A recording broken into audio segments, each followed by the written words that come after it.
Is Satan actually Baal, and is he receiving worship as Allah inside the Kaaba right now as we speak? Let me tell you a story.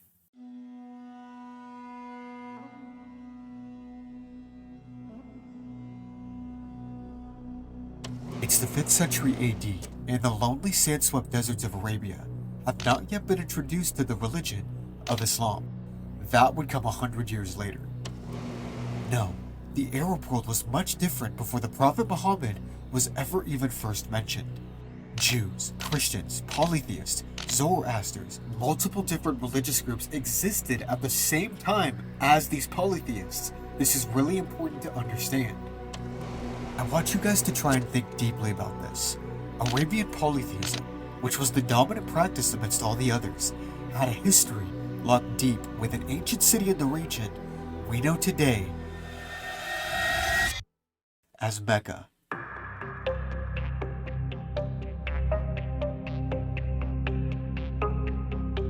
This foundational city, which is still revered today, acted as the primary spiritual center of all the surrounding regions with their pagan worship practices.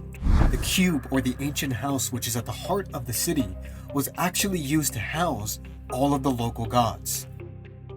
360 of them to be exact, and they would honor these gods by encircling the shrine in a lunar-like procession.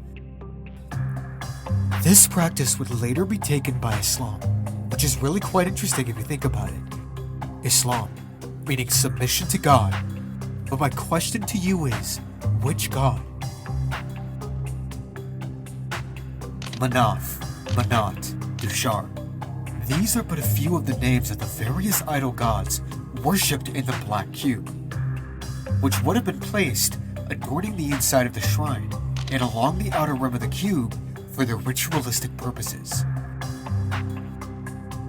Now, each Lunar New Year, the various warring tribal groups would lay down their arms and make the lengthy pilgrimage to the shrine, where they would encircle it, offering sacrifices and penances to their favorite gods, which some scholars say represent the 365 days of the year.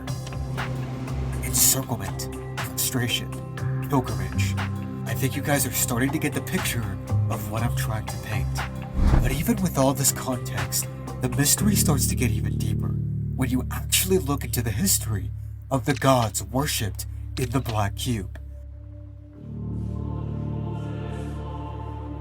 There really is only one singular deity that stands out in particular amidst all the rest, and his name is the ancient god Hubal. Hubal is a very interesting character indeed, because he is considered by most scholars to actually be the chief god of the Kaaba at the time. Some would even argue that the Kaaba was fully dedicated to Hubal himself. You can see more images of this god found right here with the same black stone that is venerated today in modern Mecca.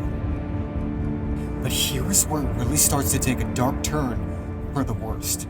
Because when you actually look at the research, and believe me, I did, almost all scholars generally conclude that Hubal was an imported deity from the region of Syria, or the land of the Nabateans. Hubal was at once the presiding god in the temple, and the principal deity of the Koreshites, who were its guardian. The preeminence of this idol was evinced by the fact that before it, the casting of lots with arrows took place.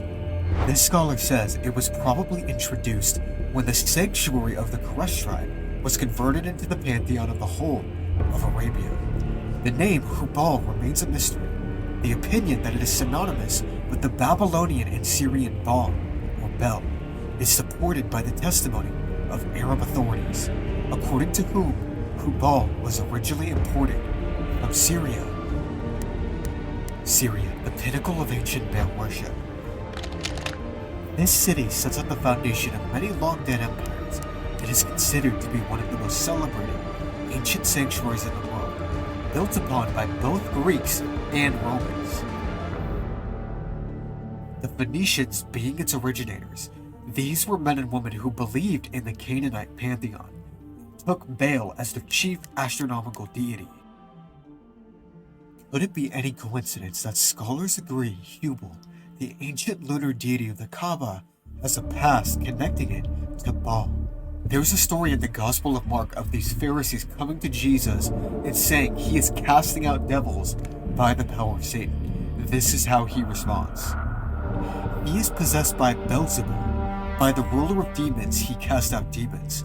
So he called them and spoke to them in parables. How can Satan cast out Satan?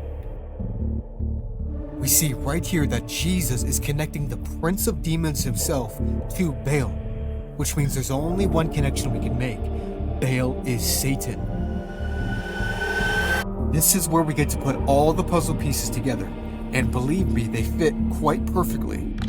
Because Hubal, having a direct tie to the pagan god Baal of the Canaanites, was not only considered the chief god of the Kaaba at the time, but Hubal was actually worshipped as Allah by the forefathers of Muhammad.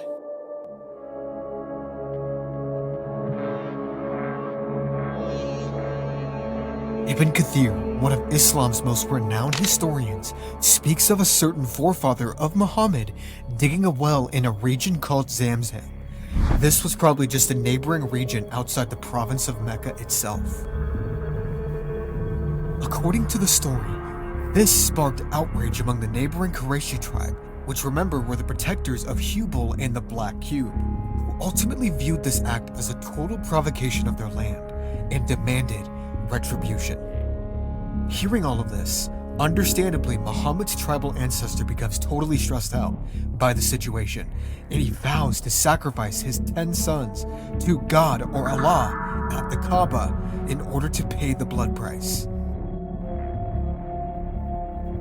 It is claimed that when Ibn al-Muttalib received such opposition from Quraysh over the digging of Zamzam, he vowed that if 10 sons were born to him, who grew up and protected him, he would sacrifice one of them for Allah at the Kaaba. Allah at the Kaaba can only have meant one thing to the forefather of Muhammad at this time, who sought to abate this god's anger through the death of one of his sons. And we know that he could only be speaking of one specific deity, himself. Baal.